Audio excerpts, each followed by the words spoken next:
Terima kasih Anda masih bersama kami di Metro Pagi Prime Time. Pemirsa, BMKG memprediksi intensitas hujan yang masih tinggi di wilayah Kabupaten Agam, Sumatera Barat. Lalu bagaimana mitigasinya agar tidak ada lagi korban jiwa? Kita akan membahasnya bersama dengan Deputi Bidang Meteorologi BMKG, Guswanto.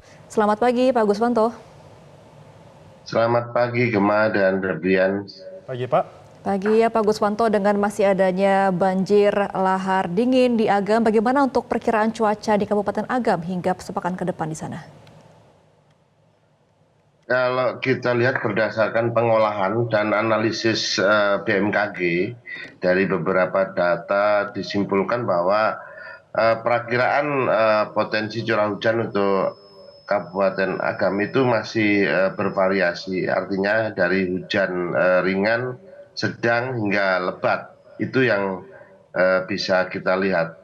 Namun yang perlu kita ketahui kembali adalah bahwa sebenarnya kan di Sumatera Barat ini terbagi menjadi dua wilayah untuk hujan.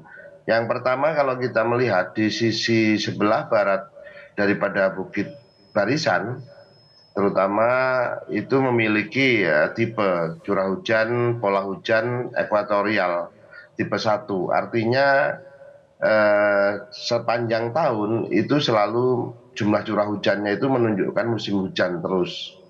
Sedangkan kalau kita lihat di sebelah timur itu lebih cenderung ekuatorial tipe 2, di mana memiliki pola hujan tahunan dengan dua puncak hujannya, artinya musim kemarau dan musim hujan.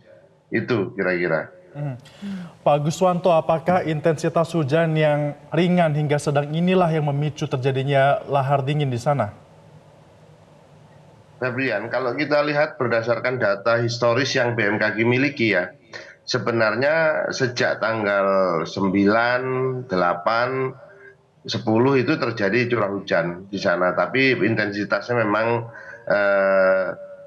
sedang, ringan hingga sedang ya. Namun pada saat tanggal 11 itu tertakar di curah hujan ada beberapa variasi. Yang pertama kita lihat di Setarap. Setarap itu sekitar 134 mm ya per hari, dan sedangkan di Bandara Minangkabau itu tercatat 138,5 mm per hari, dan ini kategorinya sangat lebat. Itu. Oke. Baik, Pak Guswanto, dengan adanya masih perkiraan cuaca ekstrim di Kabupaten Agam dan juga masih banyak masyarakat yang belum beralih dari lokasi tersebut, apa kira-kira langkah mitigasi yang harus dilakukan oleh masyarakat di sekitar dan juga para stakeholder untuk mengingatkan kepada masyarakat di sana? Baik, Gemma. Sebenarnya kalau kita menilik mitigasi itu kan sebenarnya menurunkan risiko ya atau dampak dari cuaca ekstrim yang muncul. Nah, usaha-usaha yang dilakukan oleh BMKG, artinya BMKG mempererat kerjasama dengan berbagai stakeholder termasuk masyarakat. Yang pertama dengan BNPB dan stakeholder terkait yang pemangku kepentingan untuk melaksanakan teknologi modifikasi cuaca. Artinya dengan teknologi modifikasi cuaca ini kita coba turunkan daripada intensitas hujan itu sebelum menjadi lebat atau sangat lebat. Ini juga kita usahakan kalau apabila perawanannya dari wilayah Samudra Hindia, maka akan kita turunkan di Samudra Hindia, di laut. Kemudian ada usaha-usaha yang lain yang dilakukan seperti tadi, kan usaha untuk mitigasi ini tidak hanya dari BMKG, barangkali dari stakeholder ataupun seluruh komunitas yang ada di Sumatera Barat. Misalkan BMKG juga mendukung untuk adanya normalisasi sungai. Terus kemudian BMKG juga mendukung hindari daerah rawan bencana untuk pembangunan pemukiman. Terus ada juga teras iring. Jadi memang beberapa stakeholder sesuai dengan tugas pokok fungsinya masing-masing itu telah bekerja untuk melakukan mitigasi yang ada di Sumatera Barat ini. Itu Gemma yang bisa saya sampaikan. Baik, Pak Guswanto, tadi Anda katakan ada normalisasi sungai. Nah, apakah ini juga berkaitan dengan rencana pemetaan dari jalur lahar dan juga mitigasi untuk masyarakat di sana, Pak? Untuk jalur lahar sebenarnya sudah dipetakan ya, setiap gunung api itu memiliki, dan itu stakeholder yang berwenang yang sudah memetakannya. Misalkan kita lihat ada Semeru, ada Merapi, kemudian demikian juga di Marapi sini, ini juga sudah mereka memetakan jalur, misalkan zona bahaya 1, zona bahaya 2 itu sudah dipetakan. Barangkali yang perlu kita lihat bersama adalah bagaimana jalur-jalur itu kita cek secara rutin, ya. Secara rutin, kan kita tidak mengetahui kapan dia akan memiliki threshold, dia kena hujan berapa milimeter, dia akan longsoran. Itu yang perlu kita cek jalur-jalur air itu. Baik. Baik, Pak Guswanto, Demikian. kan selain di Kabupaten Agam juga kemarin terjadi banjir bandang ya di kawasan Sulawesi juga. Nah, untuk saat ini kira-kira selain Sumatera Barat dan juga Sulawesi, wilayah mana lagi yang berpotensi adanya longsor ataupun banjir bandang?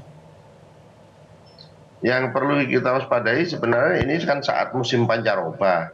Di saat musim pancaroba ini tentunya kita melihat ada beberapa wilayah yang sudah memasuki musim kemarau. Kalau kita lihat sampai bulan Mei ini, akhir Mei, itu BMKG memprediksi ada sekitar 33,3%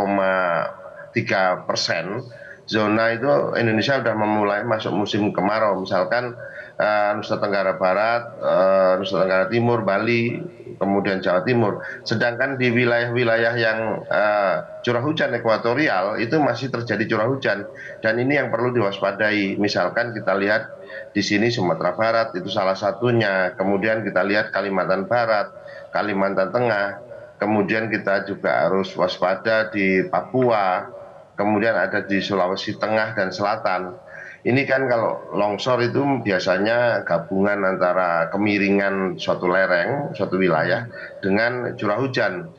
Kemudian kita juga melihat adanya banjir bandang atau flash flood ya. Ini juga karena biasanya alirannya itu tertahan oleh batang-batang kayu, dan ini begitu air besar dia akan membobol. Ini yang perlu kita lihat. Jadi kalau dilihat wilayahnya itu sebagian ada di Sumatera Barat, kemudian ada di Jawa Barat juga masih, kemudian Kalimantan Barat, Kalimantan Tengah, Sulawesi bagian tengah hingga selatan, ada juga di Papua.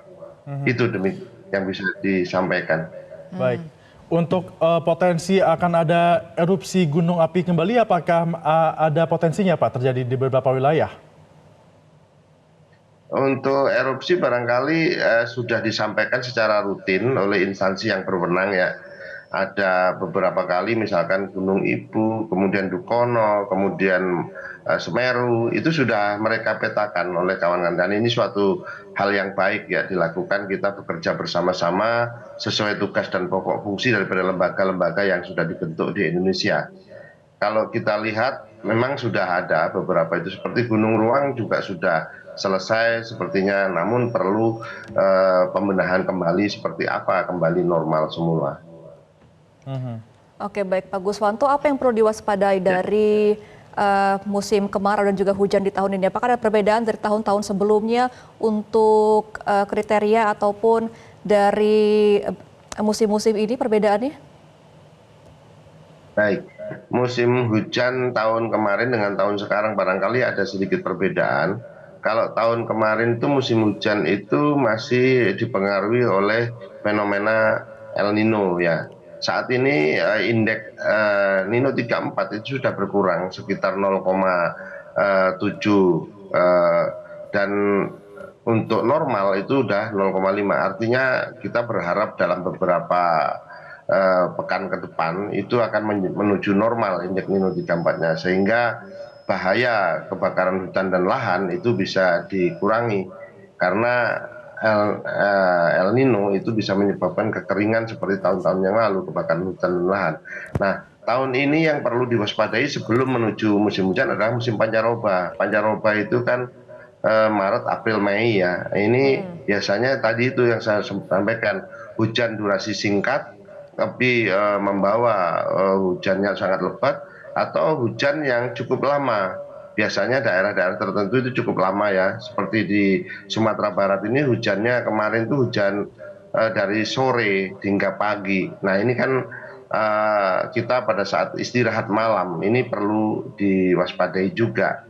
Karena hal-hal seperti sifat-sifat pola hujan yang terjadi di satu wilayah. Artinya setiap wilayah itu memiliki curah hujan yang berbeda karakteristiknya. Baik, artinya hujan dengan durasi singkat tapi lebat harus diwaspadai, dan juga hujan dengan durasi yang lama namun ringan sedang juga tetap harus diwaspadai. Terima kasih Pak Guswanto, Deputi Bidang Meteorologi BMKG sudah bergabung bersama kami di Metro Pagi Prime Time. Jelajahi cara baru mendapatkan informasi. Download Metro TV Extend sekarang.